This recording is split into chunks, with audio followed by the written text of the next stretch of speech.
It's like a shark, NATO, except with poop. I'm not happy. I don't need Elizabeth Warren or the government giving away my money. Calling Mike Bloomberg an oligarch has implications in this country that I think are unfair and unreasonable. I care.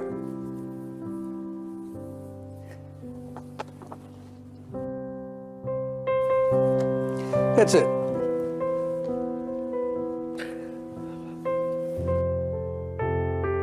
Makes you think of some rich person who got their money off of oil in Russia, who's taking advantage of a broken and dysfunctional system. Bernie Sanders saying, the country's corrupt, our system's corrupt. Be careful about that language, Bernie. You know, be careful. Oh, well, I'm sorry.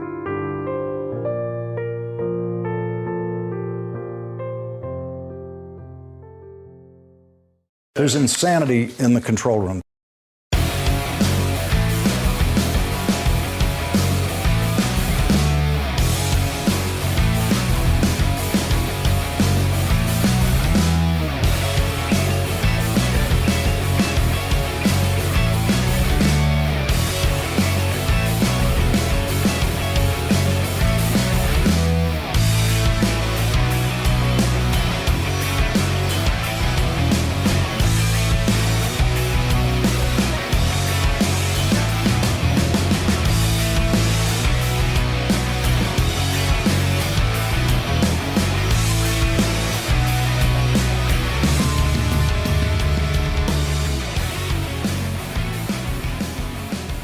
On the nation, Waldorf Nation, everybody, welcome to the show.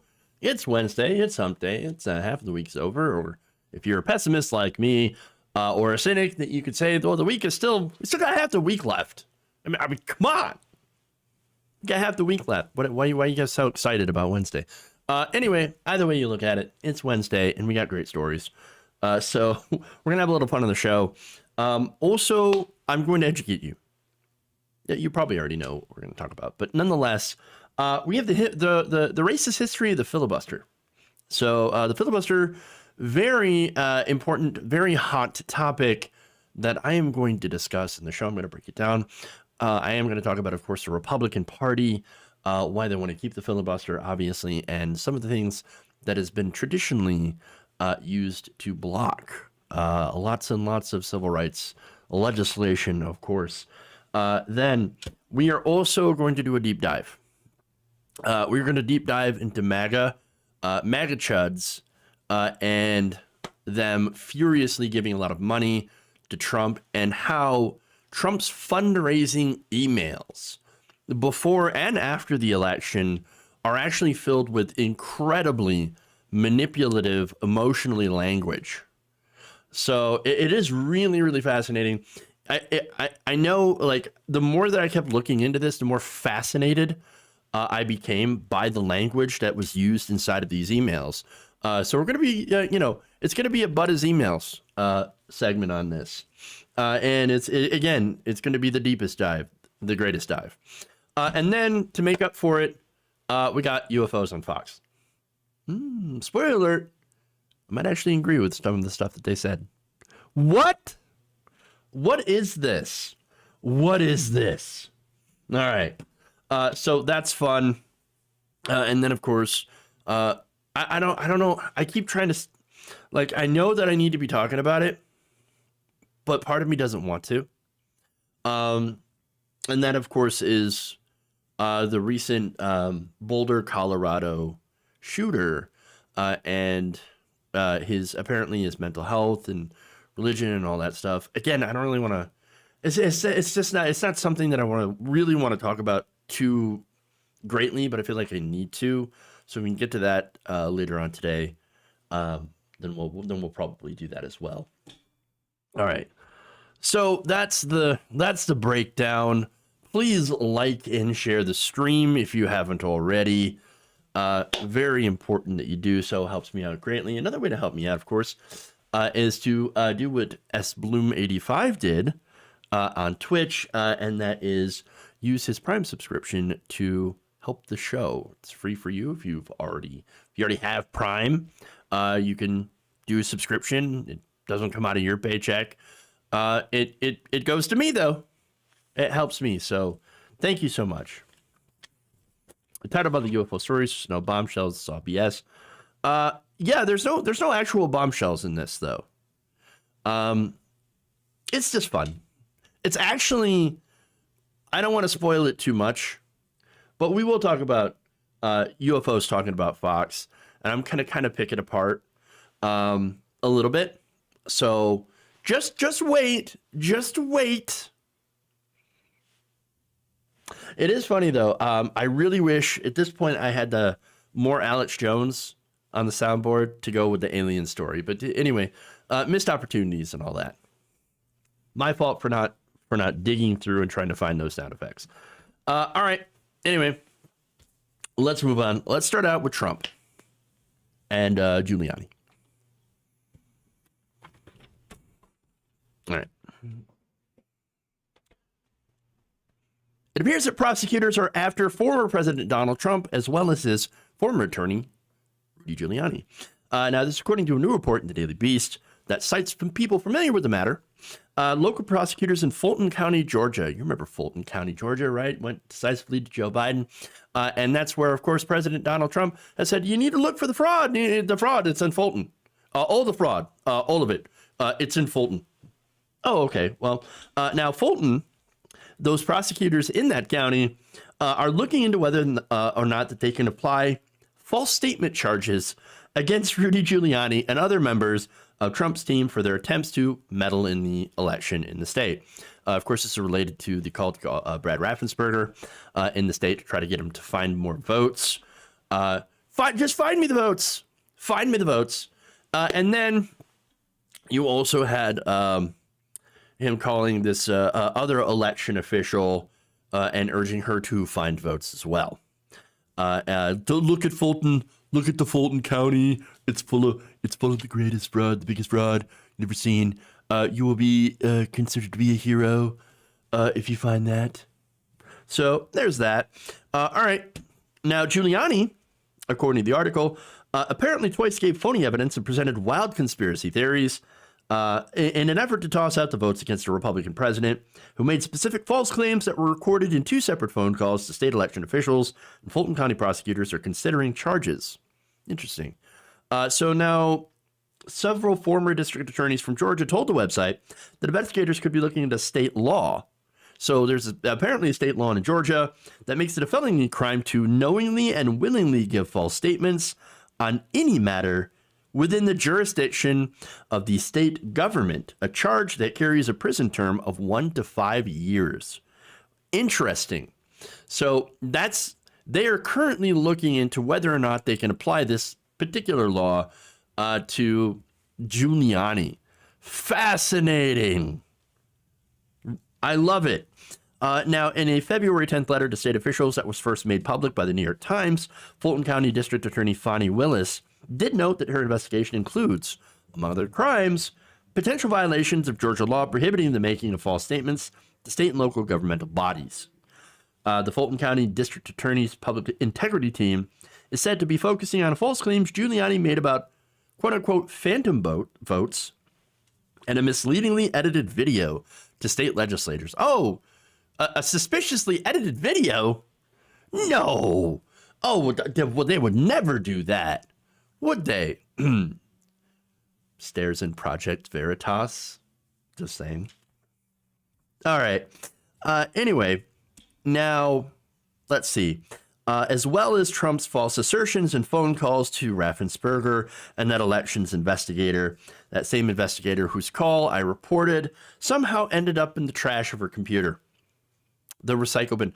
Gee, how'd that get in there? I don't know. I didn't even. I recorded the call and then I put it in the trash. I don't know how it got there though. Interesting story. Very interesting. Now, Giuliani, according to Titus Nichols, the former violent crimes prosecutor in Augusta, says Giuliani knows he's lying when he says that there's no secret ballots. That's him presenting false information. And with him being an attorney, it's even more clear that he's lying. As a lawyer, you can't just make up ridiculous theories.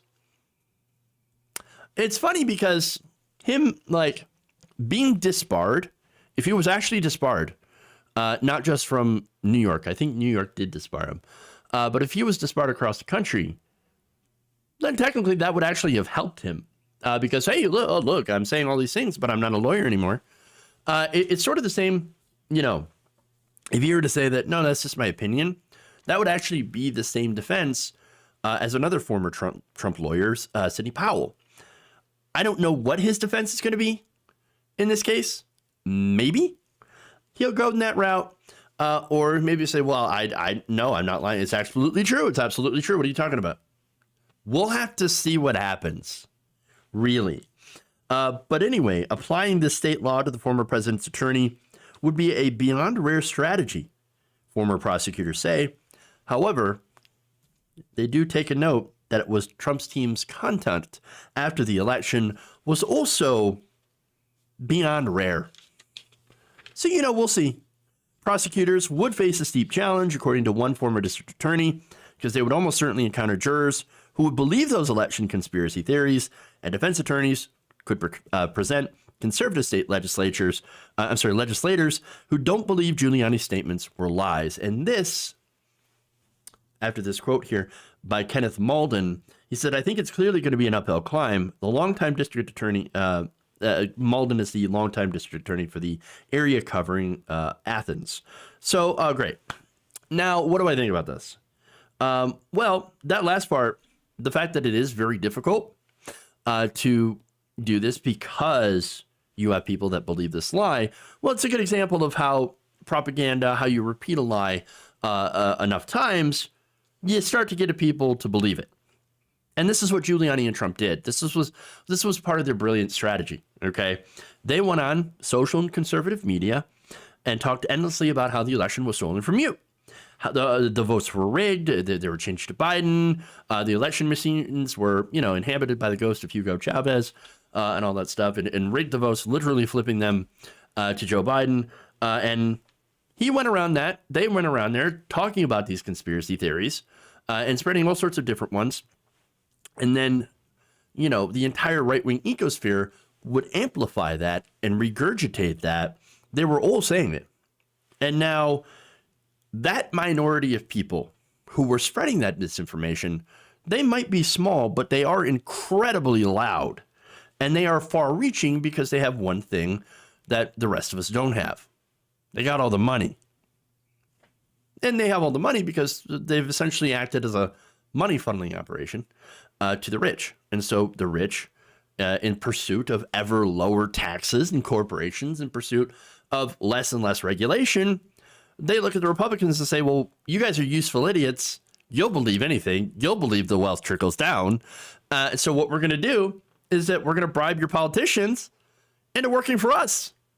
And so you're going to pass all the tax cuts that we want, and we don't really care what happens. So at the end of the day, they end up having that money, which acts as a gigantic megaphone. And then, of course, they basically left this monster to fester for like the last 30, 40 years. And of course, and trying to continue to disprove the facts and disprove the studies and continue to make the case that, no, if we just give more taxes cuts to the rich, and you know, in opposition to what reality does show. Well, I mean, in doing that, they also made these people able to believe essentially anything. You know, oh, climate change doesn't exist. Why? Because my friends in big oil, my donors in big oil, their business would be impacted. So, you know, we're not going to do that. Oh, no, we don't like education either. So we're going to stop funding the colleges to give tax cuts to our corporate donors and our wealthy donors. And as a result, we're going to tell you that, no, education, higher education, that's just liberal brainwashing. And that's bad. And it's against the family. It's against all this stuff. And so, yeah, we're going to cut the education. We're going to make it so that education bad. And that everybody believes education bad. On and on. You look at the conservative, what they believe, an ideology, and usually it can tie back somewhere at some point to helping rich people and corporations stay rich. And that's generally what it boils down too. And so as a result, you got these conservatives, they've got the means, they got their message, and they got people like, their messengers. They got Rush Limbaugh, or had Rush Limbaugh, to spread it. And they posed as a counterculture to what is essentially a more diverse America. And that's how this is all kind of connected. And so, you got these Trump voters that are living in an alternative reality in order to get away from the one we're actually in, where, we recognize that minorities are supposed to all be equal, right? We're all supposed to have equal rights, where women are not second-class citizens to men, where immigration is actually a net positive for the country. That science is a way of explaining how the world actually works, and on and on and on. They don't want to live in this reality because in that world, they're not on top. They're not special. They're not the breadwinners. They're not the alphas. They're not the community leaders. They're not the leaders at all. And their ideology and racism are no longer considered to be acceptable or palatable to society. And so Donald Trump, his big promise was to bring that back. But fortunately for him, you can't undo the progress. The best the right can do now is piss people off, do demagoguery, and then milk those same angry people for cash, those scared, angry people. And that's what it's been about for Trump and Rudy. And so that's, again, what this entire conspiracy theory is essentially about, is trying to hold on to that last gasp of conservative ideology. And I would love to see Trump and Rudy pay for the harm that they've contributed doing to this country and trying to overturn a legitimate election based on these conspiracy theories to try to uphold this conservative ideological bubble facade that they've had going for so long. Will it happen? I don't know. I hope it does. I hope maybe not today, maybe not tomorrow, maybe not next month, maybe not next year. But at some point, that conservative ideology always ends up failing, and we will actually begin to progress as a society. All right.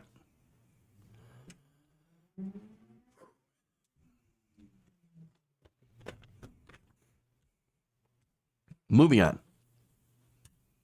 Speaking of that alternative reality, this is going to be nuts. Stay with me on this one. All right.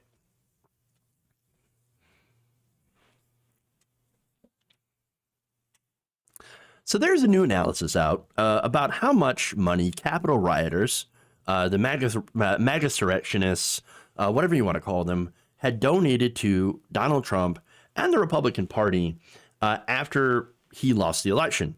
We know that after Trump lost his re-election campaign, he started really going hard on his supporters for money. Now, that's not really too much different than there was before. However, during the campaign, a lot of these fundraising emails were pretty crazy, pretty out there, pretty aggressive, right? And after he lost the election, they got even more aggressive. So I'm going to get into that. But the whole result of this campaign was essentially to line Donald Trump's pockets. And boy, did that succeed. Boy, was that successful. Wow. A new NBC analysis of the campaign findings found that in the 5 weeks following this election, those charged in the Capitol riot increased their political donations a total of 75% compared to the 5 weeks leading up to the election. Interesting. What's interesting is that, of course, many had made very few or no donations at all in previous years, but then began escalating their numbers of contributions as Donald Trump was busy trying to overturn Joe Biden's electoral victory. So that tells me a couple of things, right? So now, at least this is from my perspective, okay? And I could be wrong about this. It's sort of anecdotal. But I noticed that as the election was ramping up, in, for example, my comment sections, right? Y'all remember all the people, Trump 2020, Trump's going to win. Sleepy Joe's got no chance. All right. And on social media, they were very arrogant, okay? He's got no crowds. He's done for. He's got no crowds because of fucking coronavirus, guys. But anyway, there was that absolute arrogance, despite, of course, the disastrous poll numbers and his terrible response to the pandemic, which did him in. Now, look, before coronavirus, I was convinced that Donald Trump, since he had, what they could call a good economy. I don't think it was a good economy at all. But I also was critical as well under the Obama administration for their economic handling and the widening inequality of all that stuff, of course, continued under Donald Trump and actually got even more exacerbated thanks to the Trump tax cuts to the rich. But nonetheless, economists are like, oh, yeah, economy's doing pretty good, I guess. People were generally happy when you look at the polls for the most part with Trump's economics. And actually tended to trust him more and the Republican Party more on economics, which always blows my mind. But again, those are polls. They don't necessarily reflect the reality, but do reflect people's thinking. And so that's why we talk about those. It's a really good snapshot into what regular people are thinking. Because what you want to do, what you can glean from that is, okay, now we know how they're thinking. How do we get the truth to them? How do we change that, right? How do we get them to understand that the rich are screwing them over, and that the administration, the Trump administration, Republicans are actually terrible when it comes to economics. But anyway, there's that arrogance as well from a lot of Trump voters. Say, oh, we're gonna win. We're gonna crush Sleepy Joe. And up until coronavirus, I was like, hey, there's a good chance that Donald Trump could win re-election. But once coronavirus hit and his disastrous response to it, no, he was done. Absolutely done. Nonetheless, there was that dismissal. I found it very, very interesting and actually kind of reminded me of Clinton supporters a little bit. But at the same time, of course, at that time, it was a shocker to so many that Trump could win. And I believed at that time that he could win. But then, of course, I honestly went back and forth a little bit. All right, I did. And the closer I got, the more concerned I was that, Clinton was going to lose. Right. But Trump supporters, a lot like the I am with her people, could not believe that they could lose, that their person could lose. And to be fair, the Hillary people were backed by establishment media. Establishment media was like, no, there's no way Donald Trump could win this at all. And then they overcompensated afterwards. Nonetheless, the other thing that I noticed here following this loss is when they started giving, right? Because the emails, the fundraising emails, were kind of scary and somewhat hilarious. Yeah, I know it wasn't like Maddie, where's my dollar? Yeah, from the Clinton campaign, but they were pretty aggressive. In fact, one Twitter user, Trump Email, actually documented a lot of these, and that's really interesting. Now, the emails, they said, tended to break down into 7 different categories.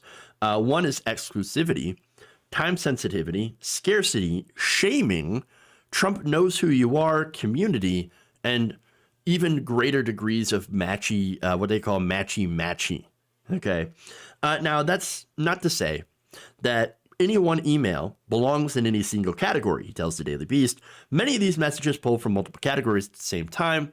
And interestingly enough, that same person went back and looked at some of these very same strategies that were in the Trump University guidebook or something. Okay, fascinating. It really is interesting.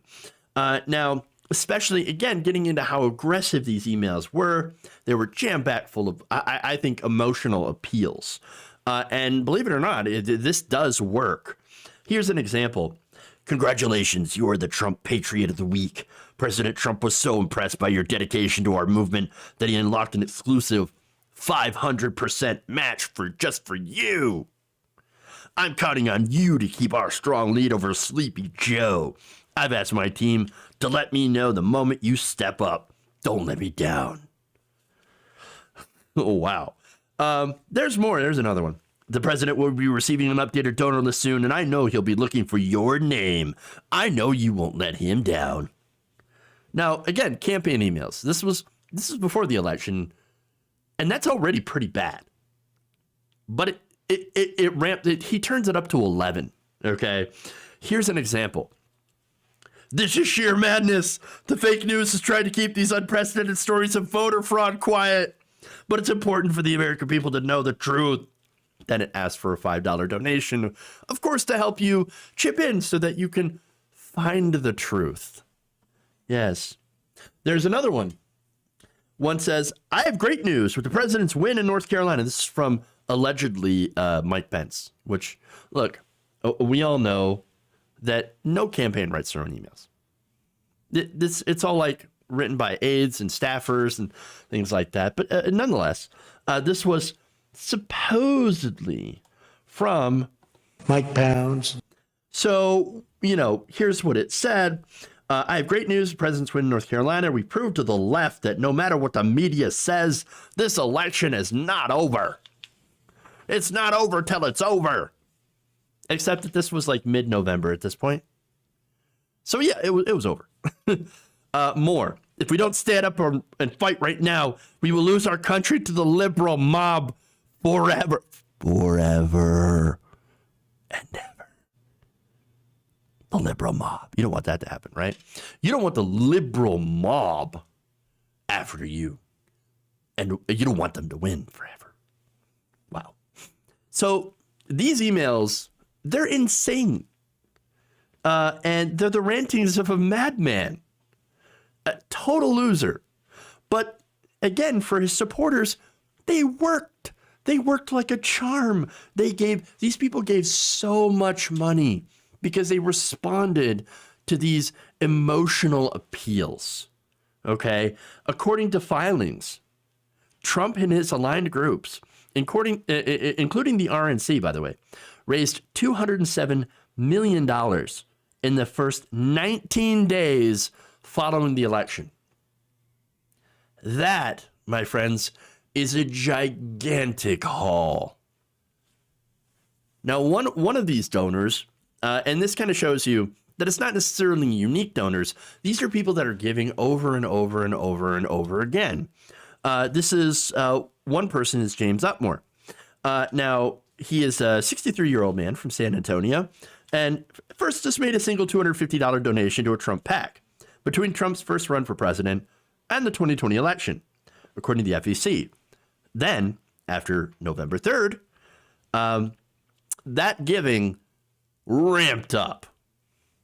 On November 15th, the day Trump wrote on Twitter that he would not concede, Upmore made 5 more contributions to the president and his aligned groups. 3 days later, when Trump tweeted, I won the election, voter fraud all over the country, Upmore made 4 more donations.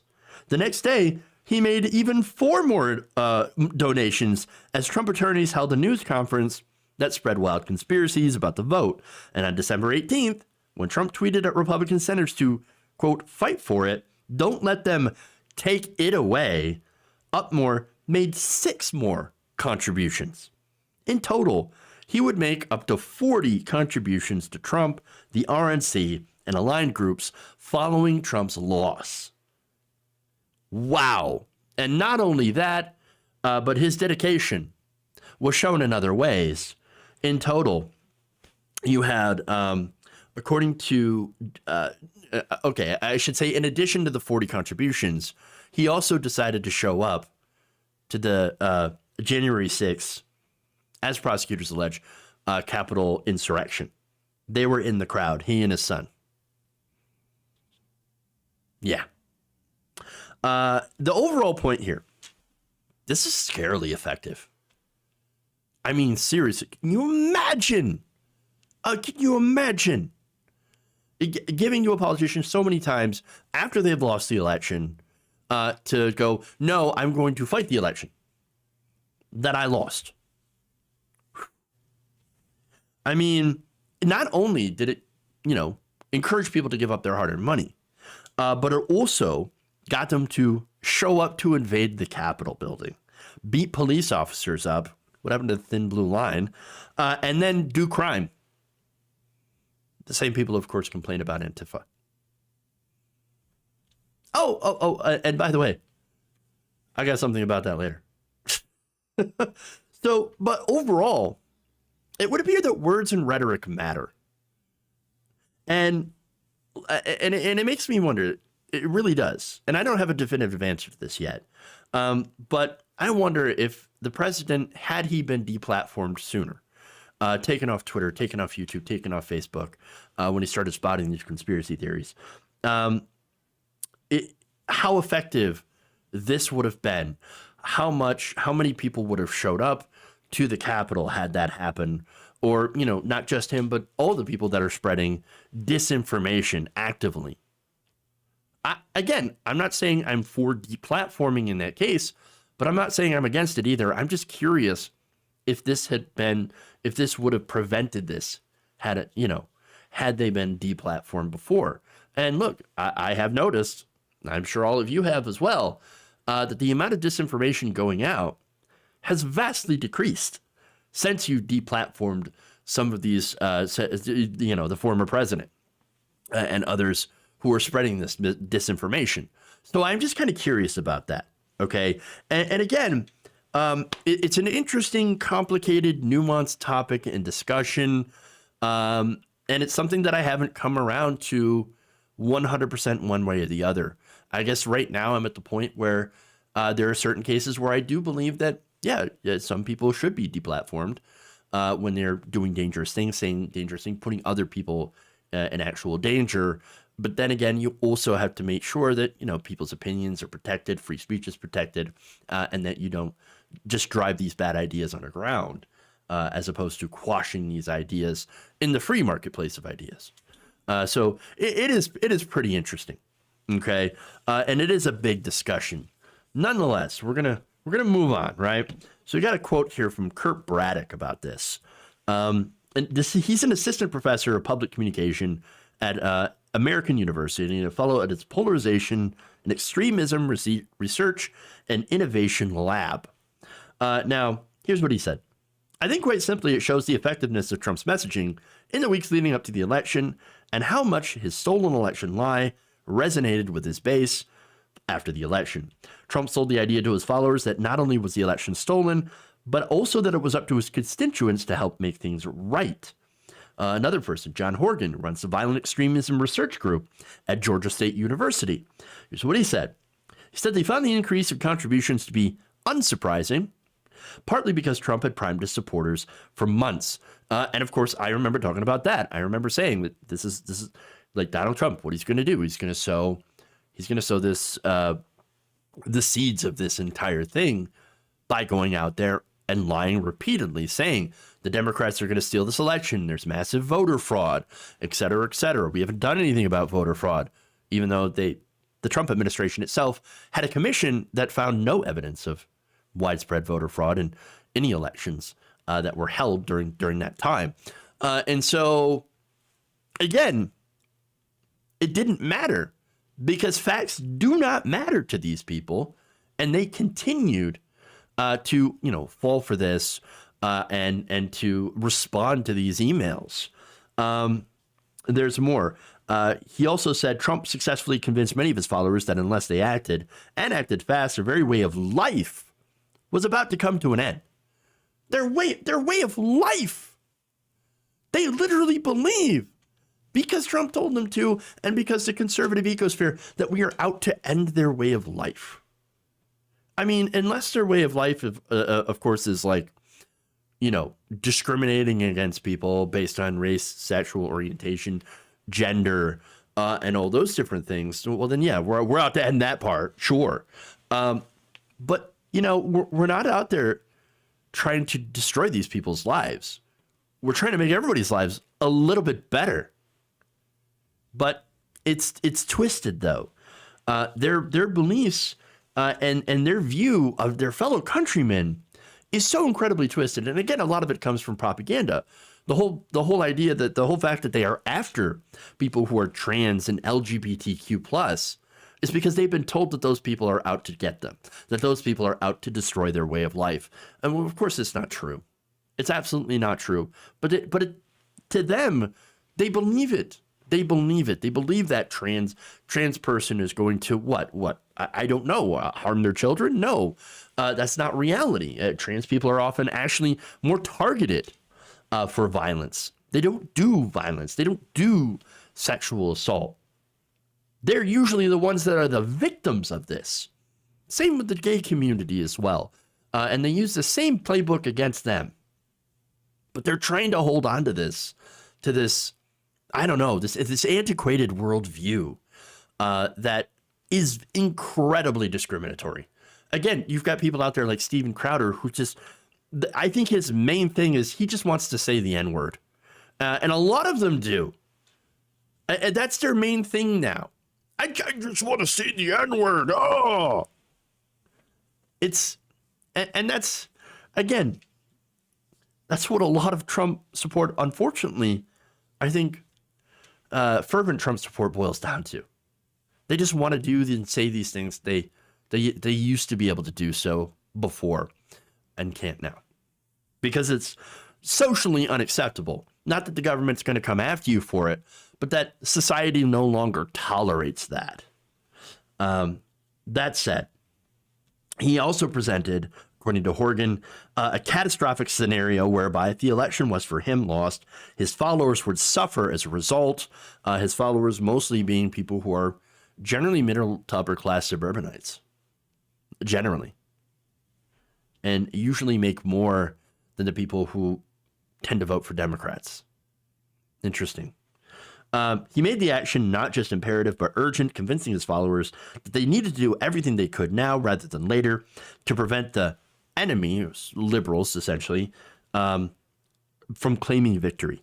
Not knowing, of course, now that the Trump supporters have become the enemy of literal democracy in this case. So now there's more.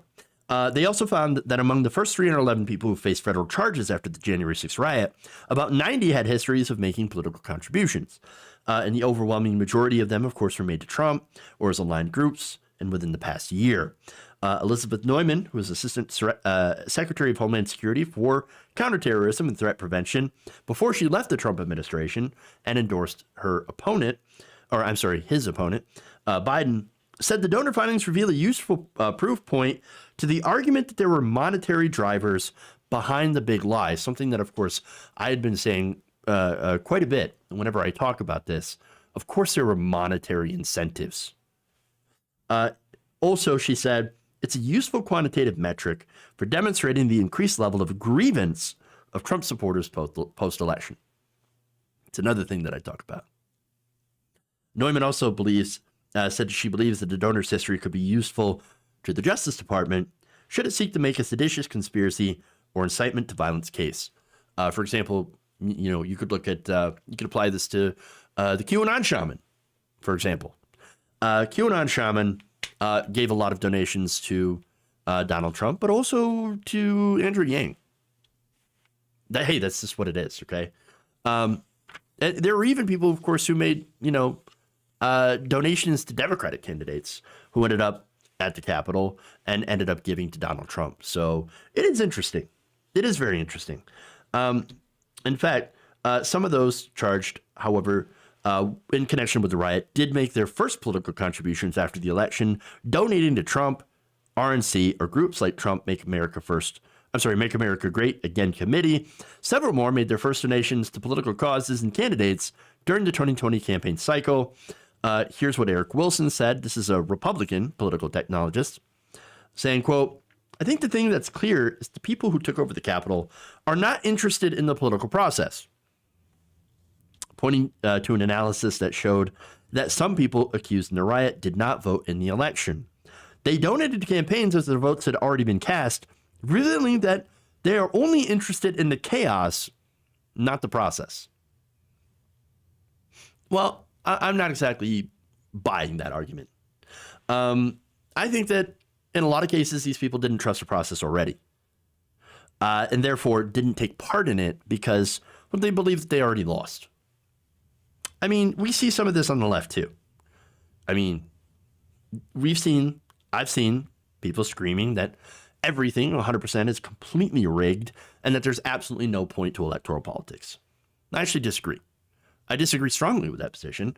AOC, Bernie the Squad, and others, I think you're an example of how electoral politics is able to be somewhat effective. And before you say, but what have they actually done? We don't have Medicare for all. And that's a fair point. And to that, I point to the fact that they have changed the conversation. I've been doing this show for a long time, since before 2015, somewhere around 2012 is when I started getting into politics. The discussion during those times is how much austerity can we do? How much austerity can we do? We can't even think about raising the minimum wage. What we need to do is we need to cut Social Security, all that stuff. Benefits are too generous. Government is too big. And we can't do any of these big things. Now that conversation is different. That conversation is now away from deficits and austerity. And I agree that we need to continue to move that conversation to the left. But understand, too, that without more of those types of people in Congress, we're not going to get massive change. And so giving up on the electoral process completely, just as we actually only got our foot in the door, after 40 years of Bernie basically standing on the outside and doing this entire thing alone, is just, I think, in my view, short-sighted. It is. Now, what's also short-sighted to me is ignoring community building, ignoring direct action. We do need that. Ignoring, and not building an outside thing to challenge the establishment, insiders as well, to directly pressure politicians in a positive way to do positive things. I think that's also short-sighted and not effective. I also do think that we need to be a little bit more understanding of the limitations of our system currently has too. There are a lot of politicians that want to do a lot of positive things and would love to do that, but are limited by the system in which they're in, and limited by the numbers they have and the organizations and the general power of the current political establishment. But overall point is, both inside and outside, that's how you win. You don't just focus on one. And also, you don't win by throwing up your hands in defeat. There's that. But anyway, there's one more interesting tidbit here from the Trump side of things. Now, according to an analysis of the donations from Trump supporters, the bulk of the donations went to Trump and his aligned groups. About 75% of the more than 900 such donations funneled there. Part of this, Thomas Zaitsev, an associate professor of political science at the American University, who studies political violence, said this, that there's this very cynical view that this was just a total cash cow for people to fundraise off of vulnerable folks. Well, I think that's true. I agree with that. And here's the irony, right? About this entire thing, about the fact that you have this group of zealots who have given so much of their money, and not only that, but put their bodies on the line, literally invading the Capitol building to go and put Trump into office for another 4 years and even beyond? Well, is that a lot of the Trump base, a lot of the Trump supporters are now looking at those people and saying, secret Antifa, we knew it. And so they say that it was driven by left-wing groups trying to damage Trump, in which a majority of Trump voters believe, according to a Suffolk University USA Today poll taken last month. So imagine being the most fiercely loyal to Trump. For example, the Muffin Man, Jacob Chansley, giving of their bodies and their bank accounts so much, they are now somehow considered to be, to Trump supporters, left-wing infiltrators and deep state agents. It really is a shining example of really how thick this propaganda bubble is and how completely, absolutely out of touch with reality these people are.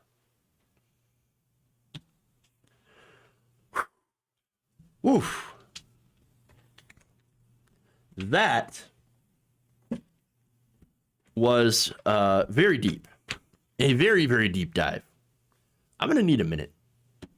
I'm going to come back. We've got the filibuster. We're going to talk about that.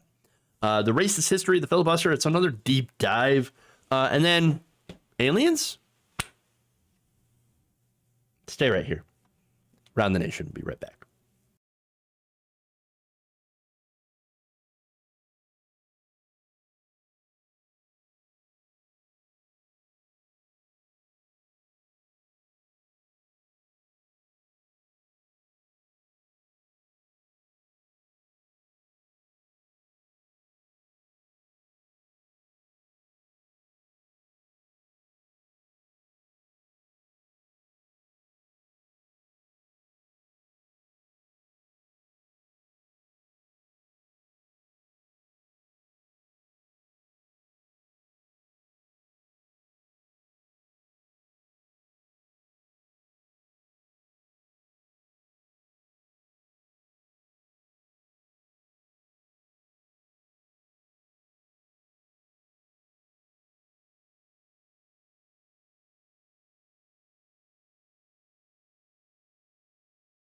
Who's got a hammer?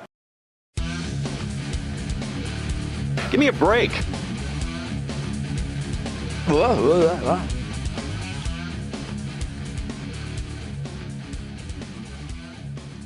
Nation, Waldorf Nation, we're back. All right, so that was a long deep dive. I just want to thank a couple of people here before I dive back into it. Tempedan, thank you so much for the 5 Tier 1 community subs. Everyone who has who received a sub from Tempedan 918, please thank them. That you understand how much that helps us continue to grow here on the show and continue to allow me to continue bringing you these stories and this analysis. So really appreciate that. Thank you so much. All right, that's it. One here from Kara Sager on Facebook says, I give the insurrectionists too much credit. A lot of them didn't even vote when they were just anarchists who wanted to cause trouble and watch the world burn, which is wrong because these types of people can't always be reasoned with. You're right that they can't be reasoned with, but I disagree with you a little bit on the anarchists. I happen to know some left-wing anarchists that are nowhere near like this. It's not about watching the world burn. It's eventually actually about, I believe, and there's different flavors to anarchist ideology, but a lot of people get it wrong when they talk about what anarchism actually is. And it's widespread too, that people are confused about what anarchism actually entails as an ideology. But anyway, thank you though. I do appreciate your commentary, your feedback. All right, well, let's see. Oh, for anybody in the know, how many left categories is there? Too many, my friend. Way too many. Also, thank you, whoever gave Progressive NCO a Tier 1 sub. Anonymous gifters. Thank you very much. I appreciate that. All right, let's move on.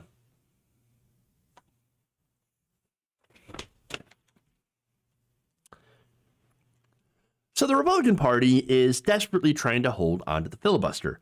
And it's not just the Republican Party. There are also Democrats, Kyrsten Sinema being one of them, as well as Joe Manchin, that are trying to, again, hold on to this old procedural tactic that has been used to block legislation throughout the years. Now, this is amid calls to either reform it by bringing it back to a talking filibuster or completely abolish it. I'm on the page of, the side of let's get rid of the whole damn thing. There are, of course, politicians that are saying that we actually don't want to get rid of the whole thing, but are open to reform. Manchin is one of those people. Biden also appears to be open on reform. In fact, there's a recent report in Axios, and I want you to take this with a grain of salt, but nonetheless, and the reason I say grain of salt because it's far too cheery, far too positive, and maybe that's just my cynicism showing through a little bit. But let's get to the report here. According to Axios, people close to Biden tell us that following the coronavirus legislation, he's feeling bullish on what he can accomplish and is fully prepared to support the dashing of the Senate's filibuster rule to allow Democrats to pass voting rights and other trophy legislation for his party. So, look, recently, Democrats tried to pass H.R. 1. It passed through the House, and of course, it's DOA in the Senate. No way it's going to get 60 no way it's going to get 60 votes. It's not going to get 10 Republican votes. It's not even going to probably even get all Democratic votes, with Joe Manchin and all. But I'm not necessarily sure on that. And so, all right, this is historic voting reform. Okay, trying to expand voting rights, voting access, to get more people to vote, to fight against voter suppression efforts by Republicans. And so obviously Republicans are going to be massively against this. So now, if you get rid of the filibuster, that's basically the only way that this is going to pass. And so there's different agenda items that Joe Biden is going to do that are going to be generally good. And he wants to do it. And the Republicans say, absolutely no. No, we're not going to do that. Now, the stuff that he wants to pass, as I said, good. And following the passage of the coronavirus legislation without any Republican votes, I mean, that's an incredibly popular piece of legislation as well. Most Americans are in favor of that. They think the American Rescue Plan was good. I, again, think that it was also good, but it should have been much, much bigger. There should have been a lot more added to it. Y'all know the caveats by now, okay? You've all been watching probably long enough to know that I think that we should have had a $15 minimum wage inside of there, or even a $20 minimum wage inside of that. We also should have forgiven student loan debt. And so you all know my positions. Nonetheless, okay, Biden gets this passed. And now he's thinking, all right, I can do things. All right, we could do this without Republicans. I mean, I'm trying to involve Republicans. I'm trying to reach out, and they slap my hand away. Now, they did that during the Obama administration. And so now Biden, according to this report, is now thinking and is now responding to the growing narrative that he's bolder and bigger thinking than Obama, and he absolutely loves it. Yeah, better than Obama, yeah. Sticking it to him, yeah. I'm getting things done. Interesting. Now, the report also mentions that its temptation to go even bigger, Senate Republican leader Mitch McConnell insists will create such a fissure between the parties that he compared to it this week to nuclear winter. Look, let's be honest. There is already a massive fissure between the parties. The Republicans essentially exist to block any and all progress. And of course, they also exist in their original form in original and continued form as a money funneling scheme to the wealthiest Americans. So, I mean, there's that. Now, Axios' Mike Allen also said that he was told that Biden would not hesitate, just as he passed the $1.9 trillion COVID rescue package with 0 Republican votes and 0 regrets. His team sees little chance that he's going to be able to rewire the government in his image if he plays by the rules of bringing in at least 10 Republicans. They also added, though, that while he is feeling bullish and that he's feeling like he wants to do bolder things than Obama, he's also saying that he's not going to rub Republican noses in it. Okay, interesting. Biden's list apparently includes rural broadband expansion, which would be a good thing. Making child tax credits permanent, also, okay. Supposedly landmark legislation on climate, guns, voting. Again, we'll have to see how progressive those things are in the context of what we want to see as, leftists versus what they're actually going to do, as we're essentially have a center to center right wing government, even under the Biden administration. When you look at us compared to the rest of the world, to be fair, that Overton window is pretty right. Okay, it's pretty right. Nonetheless, if he wants to get some positive things done, well, then I'm all for it. Great. Let's do more positive things. Let's do less negative things. Let's go forward. Okay, even if it's just a little bit, we're going forward. Okay, and we're doing better things. So let's do better things. All right. Now, that said, I'm skeptical. I will take this article with a grain of salt. Okay, and you should too. Until we see results, until we see these things actually happen, then we should not believe it. Okay, and we should continue to pressure that things can actually happen. Okay, so now, that said, I want to get rid of the filibuster. I don't just want to tweak it. Okay, I want that 60 vote threshold gone. That's the only way that we can get anything done. So now one of the arguments that Republicans are using against that is that, well, we're in the minority. You need to respect the rights of the minority party. It's an important tradition in the Senate. I can't believe the Democrats would go and try to upend that sacred tradition of the Senate. In reality, no, it's not a tradition. It's a racist holdover from Jim Crow. Okay, and it's only been used basically to block anything good, anything positive from actually getting done, which is why Mitch McConnell is arguing desperately to preserve it. And so what he's going to do is he's going to argue that, oh no, the filibuster, no, it's not racist at all. It hasn't been used for any racist thing. In fact, here he is. Take a look. You argue the filibuster is not rooted in racism. Historians differ on this. Are you concerned about the perception? If it is used against advancing voting rights, certainly the public perception is that Republicans are going to use this tool to make it harder for black people to vote. Yeah, actually, historians do not agree. It has no racial history at all. None. So there's no dispute among historians about that. Why you lying, Mitch? Why you lying? Oh my God. 100% wrong. Wow. No, historians actually do dispute that, buddy, because history disputes that. In fact, here's one response to that from Charles Westmoreland, a professor of history at the Delta State University in Mississippi. Here's what he said. Historian of the 20th century South here. I dispute Mitch's statement. The filibuster has a ton of racial history. And so now, what do I mean? Why do I say it's got history? Can you provide some examples? Yes, I can. In fact, Kevin Cruz, he was also a professor of history at Princeton. Here on Twitter, he shared a thread filled with examples. For one, the filibuster against the Civil Rights Bill, filibustered by conservatives. At the time were Democrats. Democrats were the conservatives, Republicans were the liberals, and then in 1965 or 1964, after the Civil Rights Act was passed, finally, after so many filibusters, it got switched. So there's that.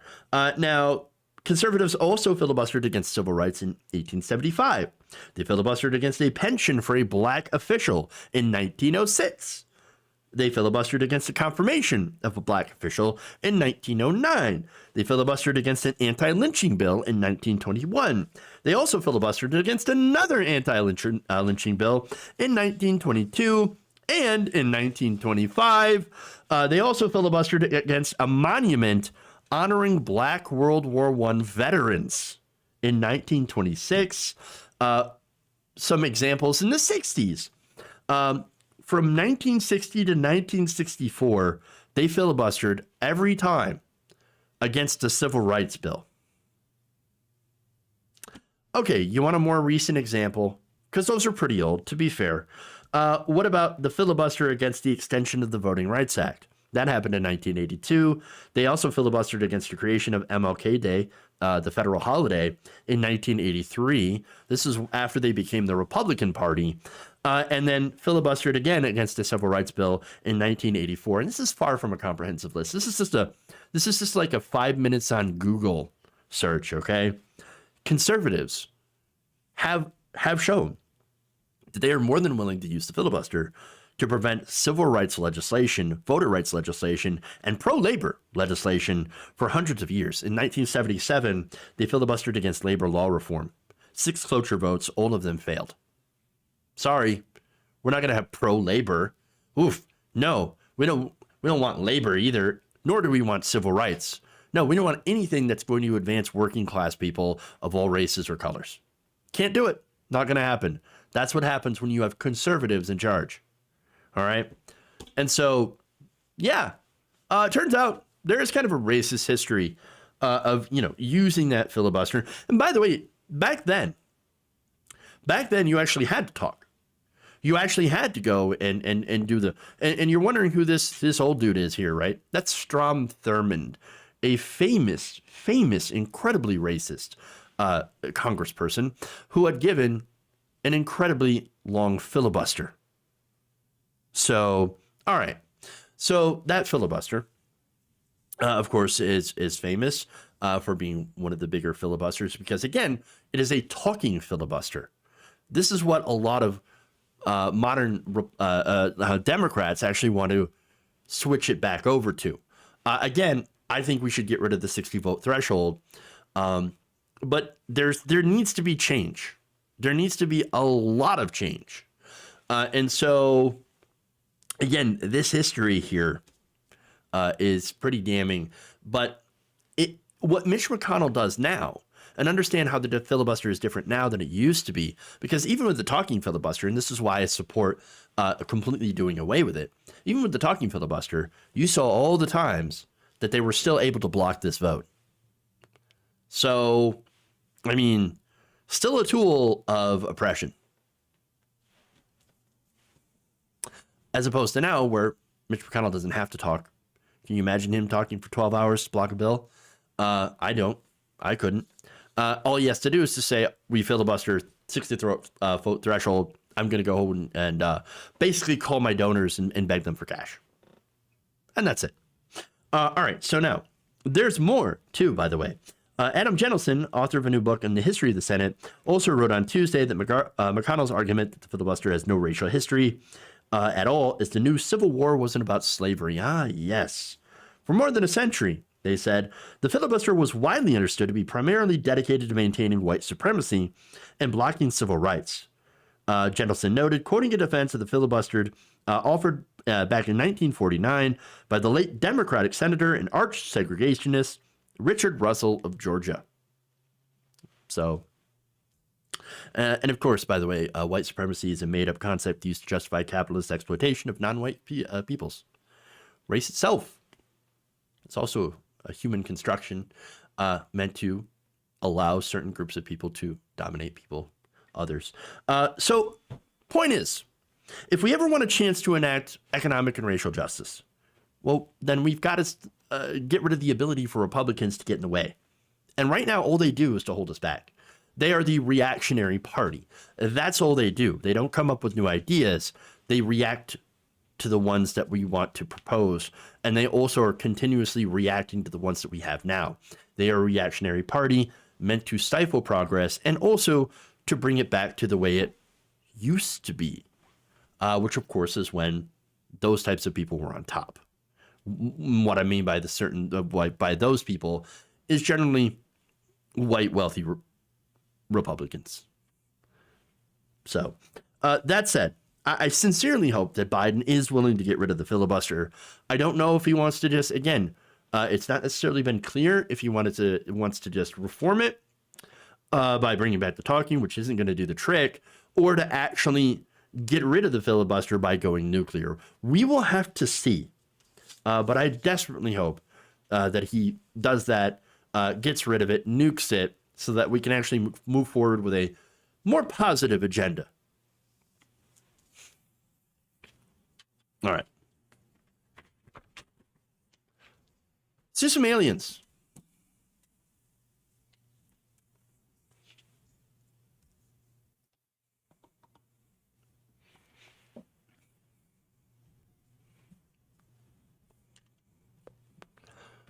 How's this government for the people when the people have no say-so? We should have a direct democracy. I agree with you. Direct democracy, better than representative democracy in my case, and actually could be done. But, you know, all that stuff. All right, moving on.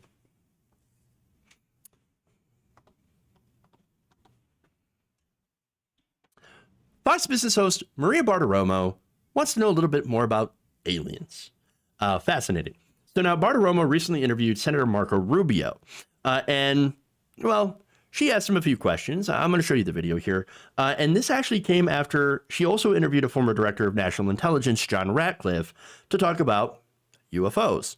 So Fox News, what's interesting is that Fox News actually has been taking time out of their day from talking about immigrant caravans and all that stuff, scaring people about scary migrants, and has gone to scaring people about scary aliens and scary China. And so this is going to be part of that. Even so, there's some fun moments and some interesting points that are true that were brought up during this video. So let's go to it. What can you tell us about UFOs? Well, we have things flying over military installations, over military exercises, and other places, and we don't know what it is. It isn't ours. It isn't anything that's registered with the FAA, and in many cases exhibits attributes of things we've never seen, technology, the kinds of technology we haven't seen before, or at least that's what it seems like. I think you have to know what it is, or we have to try to know what it is. Whatever it is, we need to know the answer to it. The problem with this issue is every time you raise it, people get all, nervous. Oh, does this mean UFOs and aliens and extraterrestrial? We don't have to go that far. It's very simple. There are things flying over national security installations. We don't know who they are. We don't know what it is. It isn't ours.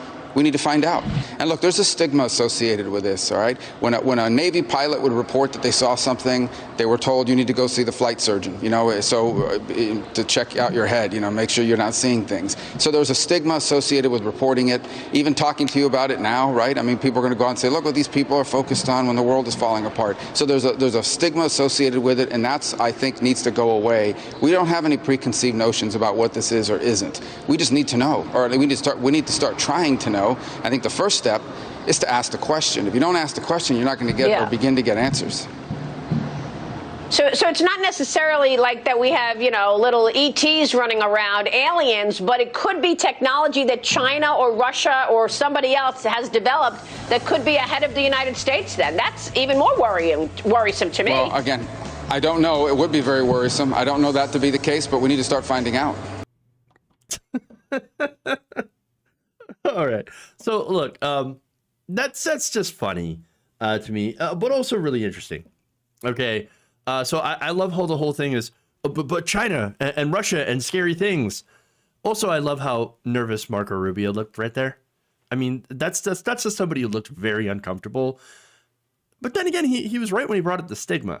There is a huge stigma attached to actually talking about UFOs. And the thing is, we don't know what they are, and maybe we should actually find out what they are. That is curious. So for me, I gotta admit, I gotta be honest with you, UFOs actually fascinate me quite a bit. I don't know what they are. Again, that's why they're unidentified. But I love it. Now, does it mean that I believe in the conspiracy theories and little ETs running around? Not necessarily. No, but I am very interested in the topic. Obviously, for different reasons, apparently, than Marco Rubio and Bartiromo, because they're coming at it from like fear, right? They're coming at it from, there's all this unknown stuff in our airspace. We better pump billions more into the military in order to fight this alien threat. Okay, so they made it about national defense. It could be China, Russia. We got to be scared. Well, I mean, Fox News, right? That's kind of what they do, is peddle in fear. And this does two things. It scares people about China and also scares people about aliens. For me, I don't want to do that. I'm not going in that direction. I actually do think it's amazing and actually fascinating, the idea about other intelligences, life on another planet. And again, there's no real evidence of the ETs, right? There are things that, of course, we've seen that can't explain. But I think that in a universe as big as ours, and knowing how pretty aggressive life is in places on Earth where we couldn't originally imagine, things actually living, and again, how big it is in space, and how many stars and planets, potentially planets there are, how many exoplanets we've already found, I think there has to be life. Whether or not a big chunk of it or how many intelligences there actually are, I don't know. But then again, given how old the universe actually is, I wouldn't be surprised if there were some intelligences out there. Not only that, but we ourselves, we've only had about advanced technology for 200 years? Somewhere like that. Imagine the technology of a possible species that didn't destroy themselves or didn't get destroyed, because there is that as well to consider. Imagine what they would have in 2,000 years, to 20,000, 200,000, even 2 million years, which is a blink of an eye in astronomical time. The universe is 13, 14 billion years old? Earth's only 4 billion years old. That's huge. So yeah, I actually think that, aliens are probably a lot more likely than Jesus having been a white man in the desert. And so I do think this is an interesting topic. It is pretty mind-blowing. It is much more interesting than having the discussion of whether or not it's from China or Iran or any, place like that, or Russia. But again, that's what you can expect from Fox News, fear-mongering, when in reality it should be about asking more questions about something that is, it could be, absolutely life-changing for society. the discovery of possible intelligences or just extraterrestrial life in general. All right. So there you go. That's what I got. I don't want the probe though. Y'all. All right. Anyway. Thank you for going on that nation with me today. Like and share the stream if you haven't already. Please do so. Helps us out as always. Hey, back at 1359. Thank you for giving that community sub to my viewers. Much appreciated. Let's see. Go here to see if there's any super chats. Not today. Not today, y'all. Oh. Here's what that. You can talk about UFOs without going to alien. Yeah, well, it's, again, unidentified. So, you know, that's what it is. All right. Thank you all. Love you. And remember, change begins with you. We see y'all tomorrow. You have a good day.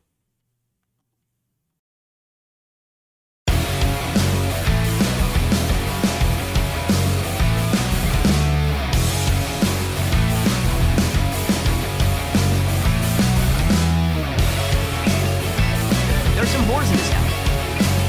Wet ass P-word. I'm sick of all these witches and warlocks. Every goddamn thing out of you people's mouths doesn't come true. You're full of shit. Who's got a hammer?